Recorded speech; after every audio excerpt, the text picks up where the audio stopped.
શું વિમનભાઈ કયા સ્થળે બેઠા છો, શું મુદ્દો છે આખી વાત? સોમનાથ મેઇન રોડ ઉપર અમે બેઠા છે. ત્યાં વિનેશ્વરની જગ્યા છે. ત્યાં અંદાજે 1993 કે 94માં સોમનાથ ટ્રસ્ટ દ્વારા કોળી સમાજને જગ્યા ફાળવવામાં આવેલી હતી વનડી માટે. અને એ સમયના જે ચેરમેન છે એમને પણ આ જગ્યા ફાળવેલી હતી અને એમને બુક પ્રસિદ્ધ કરેલી હતી. બુક પ્રસિદ્ધમાં એને ઘણા સમાજોને પણ વનડી આપેલી હતી. એ બુક પ્રસિદ્ધમાં લખેલું છે. એની બુકમાં એમને અત્યાર સુધીના જે સોમનાથ મંદિરમાં જે કામ કર્યા એની આખી યાદી બનાવીને બુકની પ્રસિદ્ધિ પણ અમારી પાસે પુરાવા છે. આ જગ્યા છે એ અંદાજિત 35 વર્ષથી કોળી સમાજ પાસે છે. અને આ જગ્યા આપવા માટે એ સમયે 2 ટ્રસ્ટીઓની નિમણૂક કરવામાં આવે કે આ ટ્રસ્ટીની તમામ જિમ્મેદારી છે આગળની પ્રોસિજર કરવા માટેની. એ ટ્રસ્ટીઓએ આ જગ્યા કે આ કોળી સમાજની વંડી માટે આ જગ્યા આપવામાં જે અમારા વડીલોને આપેલી હતી.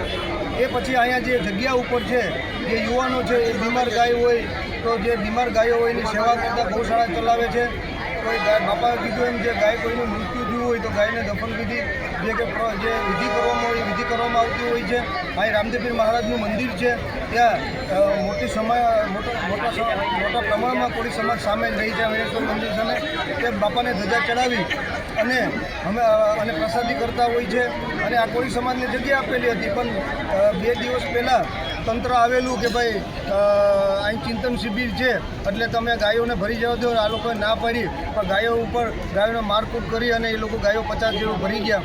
અને એ કીધું કે અમે પાછા મૂકી જશું. પણ બીજે દિવસે પાછા આવ્યા કે હવે આ ગૌશાળા પણ તોડી નાખવાનું છે, તમે તમારે હાથે તોડી નાખજો. મંદિર તોડી નાખવાનું છે, એ પણ રામદેવપીર મહારાજનું મંદિર પણ તમે તમારી હાથે તોડી નાખજો. બાકી નહીં તોડવામાં આવે તો બુલડોઝર લઈ અને મંદિર ગૌશાળા અને કોળી સમાજની મંદિર તમામ તોડી નાખવામાં આવશે. ત્યારે મને જાણ કરવામાં આવી. હું તુરંત રીતે અહીંયા આવ્યો અને જાણ કરી. ત્યારે ટ્રસ્ટના ચેરમેન ટ્રસ્ટના મેનેજર ચાવડાભાઈ પણ આવ્યા. એમને પુરાવા આવ્યા પછી એમને કીધું કે ઉપર વાત કરીને આપણે જાણ કરું છું.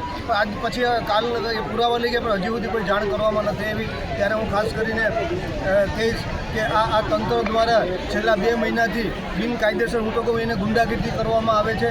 કોઈ ન્યાયતંત્રોનો ખોફ નથી. કોઈ બાબા સાહેબના આંબેડકરનું બંધારણ છે એ બંધારણને નેવે મૂકીને હાલે છે અને ખુલ્લી દાદાગીરી હાલે છે. મેં તમને કીધું કે પરમ દિવસે સુપ્રીમ કોર્ટે પણ હુકમ કરવામાં આવ્યો કે કોઈને પણ તમારે બિનકાયદેસર હોય પણ તમે શું પાડવા જાઓ, કોઈનું મકાન પાડવા જાઓ તો એને નોટિસ આપવી જોઈએ 15 દિવસની. ત્યાં નોટિસ ચીપકાવવી જોઈએ અને પોર્ટલ ઉપર પણ મૂકવી જોઈએ. 2 દિવસ એક દિવસ પહેલાં તો હુકમે છતાં પણ એને પરિસ્થિતિ ચાલી રહી છે. ત્યારે ખાસ કરીને તમામ કોળી સમાજને અને તમામ સમાજના લોકો ગોપ્રેમી અને તમામ સમાજના લોકો અહીંયા આવ્યા છે અને સમર્થન આપ્યું છે કે આ જગ્યા છે કે જે ટ્રસ્ટે આપેલી છે એ જગ્યા પરત આપવામાં આવે અને આની ઉપર કોઈ પણ ડેમોલેશન કરવામાં આવે. જો આગળની પ્રોસિજર નહીં કરવામાં તો ઉગ્ર આંદોલન કરવામાં આવશે.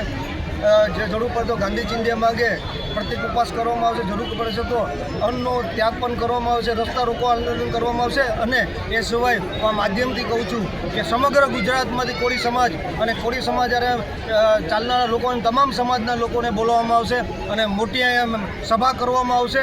અને જરૂર પડશે તો આખો સોમનાથ અને વેરાવળમાં એક મોટી રેલીનું પણ આયોજન કરવામાં આવશે.